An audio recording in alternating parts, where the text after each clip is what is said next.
world, the UK government is never going to impose checks or a hard border of any kind in Northern Ireland. That's just number one. Number two, in the real world, the UK government is not going to want to impose tariffs on goods coming into the UK. But it's not just up to the UK. On, that's right, I'm coming to that It's not point. just up to the UK. Of course, that's right, Laura. It's not just up to us. It's up to the other side as well. Where he goes, controversy often follows, though. These loved-up pictures of Mr Johnson with his partner. A far cry from the police arriving at their flat days ago. Can you just tell us what happened at your partner's home a couple of nights ago? I would love to tell you about all sorts of things, Laura, but I've made it a rule over many, many years. I do not talk about stuff involving my family, my loved ones, and there's a very good reason for that.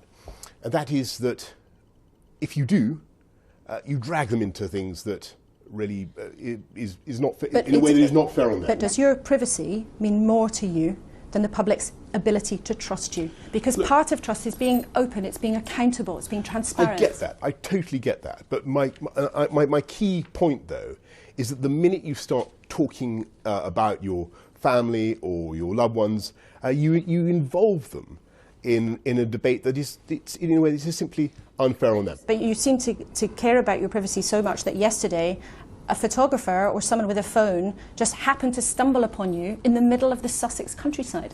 I mean, aren't you just trying to have this both ways? And I just do not go into this stuff, and there's a good reason for it. Because actually I think what people want to know is what is going on with this guy. Does he, when it comes to trust or when it comes to character, all those things, does he deliver? Because there are plenty of people, even in the Conservative Party, who worry that you do not stick to what you promise.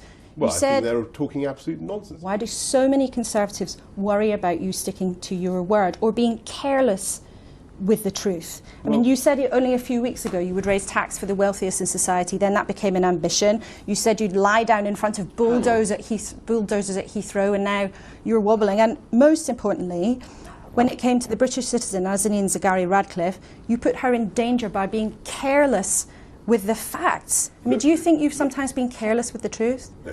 Look, on take Nazanin Zaghari-Ratcliffe and the other very difficult consular cases that we have with Iran. I think, of course, people will want to point the finger of blame at me if they possibly can. But actually, all that does is serve to exculpate, to lift the blame off the people who are really responsible. People worry that you're just a bit scrappy with the truth, or you almost seem sometimes to enjoy offending people. I mean, do you think it would... Well, if you are Prime Minister, do you think it would be acceptable for a Prime Minister to say things like Muslim women in full veil look like bank robbers, or Commonwealth citizens are flag-waving pickaninnies? Yeah. Do you think if you move into number 10, will you change? What I pledged to you, and what I think the people of this country want to hear, is I will be a politician who sticks by what I believe in. And yes, occasionally I may say things, as I've said before, that cause offence, and I'm sorry for the offence, and I'm sorry for the offence I cause. But I will continue to speak my mind, because I think people deserve to hear what's going on in my head. But be in no doubt that at heart I am a centre-right, progressive, modern Conservative. And I will govern from the centre-right, because that is, and from the centre, because that is where you win. That is where the broad mass of the people of this country are. Boris Johnson's chance at number 10 is real and close now, yet it may still slip from his grasp.